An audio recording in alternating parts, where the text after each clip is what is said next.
Macam dalam bola, mesti ada rival. Ada Barcelona dengan Real Madrid. Lepas tu kita ada rival Bayern Munich dengan Borussia Dortmund. Sama juga dengan rival MU dengan Liverpool.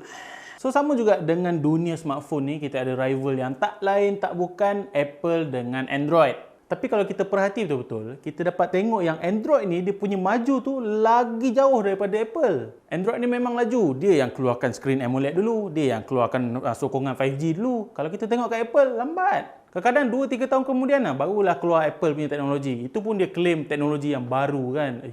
So sebenarnya apa sebabnya? Kenapa Apple ni lambat sangat kan? Dia ni memang tak nak ambil port ke nak update teknologi-teknologi baru ni? Apakah sebabnya? Jom kita tengok dalam video ni.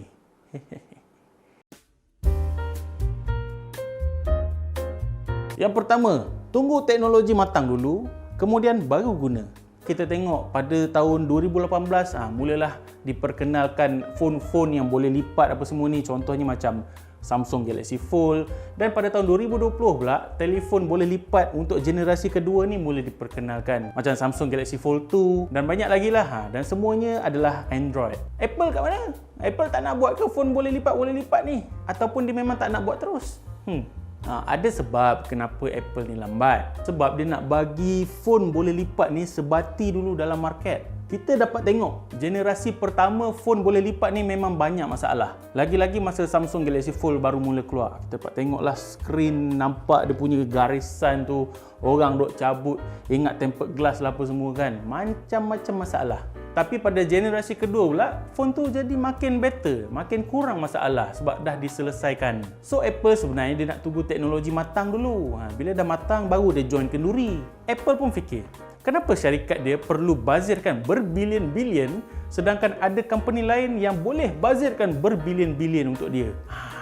Manalah tahu investment berbilion-bilion untuk phone boleh lipat ni yang dah dibuat oleh Android ni, makin lama nanti tak ada orang nak beli. So bila tak ada orang beli, sales pun merudum, benda pun boleh jadi flop, jadi kerugian besar untuk company. Sebab itulah Apple dia tunggu dulu, dia relax dulu. Yang kedua, ciri dan fungsi yang konsisten antara generasi.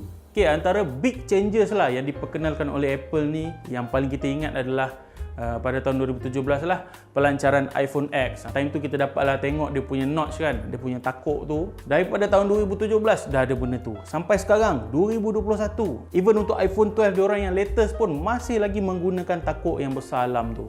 So Apple ni dia pemalas ke? Dah bertahun-tahun kot tak nak buang ke takuk tu? Dari perspektif Apple, takuk tu dia mempunyai Face ID yang sangat kompleks, yang memang sukar untuk ditiru oleh kompetitor yang ada. Dalam Face ID ni pun ada macam-macam ciri lah. Dia ada Animoji, lepas tu ada lagi ciri Apple Pay, ada lagi password-password yang berkaitan dengan Face ID tu.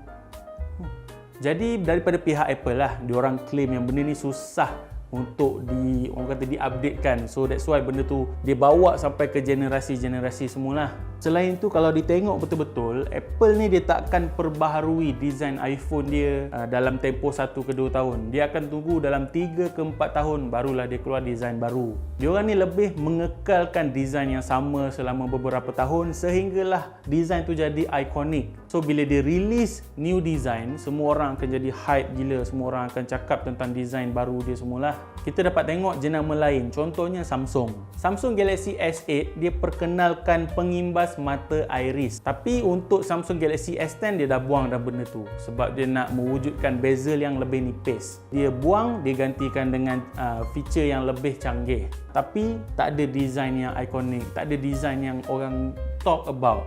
Sampai sekarang pun aku lupa dah macam mana design Samsung Galaxy S8 tu. Korang ingat ke?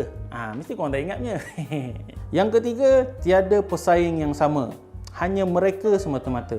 Apple ni kita tahu dia seorang je. Tapi kalau kita tengok Android ni dia ada banyak pecahan jenama tau. Ada OnePlus lah, ada Xiaomi lah, adanya Sony lah, macam-macam lagi. So of course lah jenama Android ni diorang berlumba-lumba.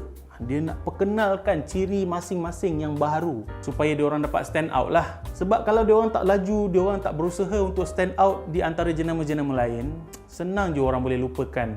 Yang keempat, Apple sasarkan jualan produk yang banyak. Fun fact untuk korang, siri iPhone 6 telah pun terjual sebanyak 220 juta unit. Manakala untuk siri iPhone XR pula telah terjual sebanyak 77.2 juta unit. Dengan jualan yang sangat besar ni, of course lah, bahan mentah, resources, komponen-komponen yang diperlukan mestilah kena banyak juga. Contohlah, satu teknologi ni dah matang. Okey, Apple tengok macam boleh go ni. Demand pun banyak. Tapi bila tengok dekat resources, tak berapa cukup. Komponen semua tak berapa cukup. Jadi daripada situ, Apple buat keputusan untuk okey, tahun ni kita takkan implementkan teknologi ni pada iPhone baru kita. Kita tunggu dulu bahan cukup baru kita buat. Contoh, pada tahun 2017, iPhone X ni diperkenalkan screen OLED.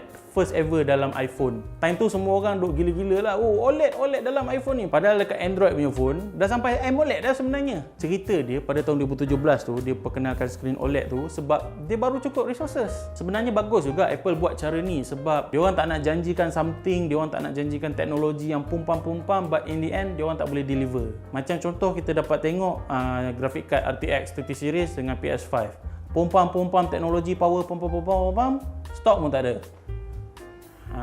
Yang kelima, konsep idea satu peranti untuk semua golongan. iPhone ni adalah sebuah smartphone yang dijual untuk semua golongan umur dan semua jenis manusia. Orang bisnes boleh guna, gamer pun sebenarnya boleh pakai iPhone ni, budak-budak, orang tua. Jadi untuk merealisasikan idea satu peranti untuk semua golongan ni, Apple dia kena kekalkan identiti dia di mana dia perlu balancekan kemajuan teknologi dan juga kesederhanaan. Dia orang kena balancekan dua benda tu. Ini adalah kerana Apple dia tak nak takutkan pengguna-pengguna baru dia dengan interface yang kompleks. Contohnya macam mod Pro kamera yang ada pada phone-phone Android. Boleh adjust ISO lah, adjust semua benda lah yang ada kat dalam tu. Sebab benda ni mungkinlah golongan-golongan fotografer ataupun mungkin golongan yang adults lah. Dia orang maybe boleh pakai.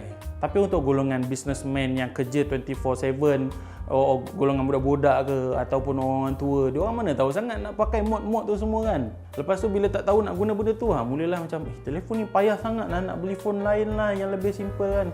Apple dia berfikiran macam gitu. That's why Apple ni dia pilih untuk menunjukkan phone-nya tu lebih simple. Bukannya Apple tak boleh buat benda-benda yang nampak profesional, nampak gah semua ni. Dia boleh. Tapi disebabkan dia dah ada identiti tu, dia kena balancekan professionalism dengan simplicity tu. Simplicity, wow. Jadi itulah dia 5 sebab kenapa Apple ni selalu lambat berbanding daripada Android. Senang kata, Apple ni dia slow and steady. Tapi untuk Android pula dia fast and furious. Apa-apa pun terpulang kepada korang lah sebagai pengguna. Kalau korang nak phone yang kelihatan seksi kan, bezel lebih nipis, nak teknologi yang lebih power, korang go for Android. Tapi kalau korang nak satu sistem yang secure, antarmuka yang lebih simple, lebih senang untuk digunakan, go for Apple. Itu je. Hidup ni senang je kan. Nak kencing pergi kencing, nak tidur pergi tidur. Nak berperang buat apa? Jadi itu saja untuk video kali ini. Kita akan berjumpa lagi di video yang akan datang, InsyaAllah. Yang penting korang stay safe dan take care. Bye-bye. Assalamualaikum. Cut! Video dah habis. Apa lagi? Like, share, subscribe, follow wiser.my. Kalau nak tengok video yang lain, boleh tengok mana-mana yang korang nak pilih. Sekian, terima kasih.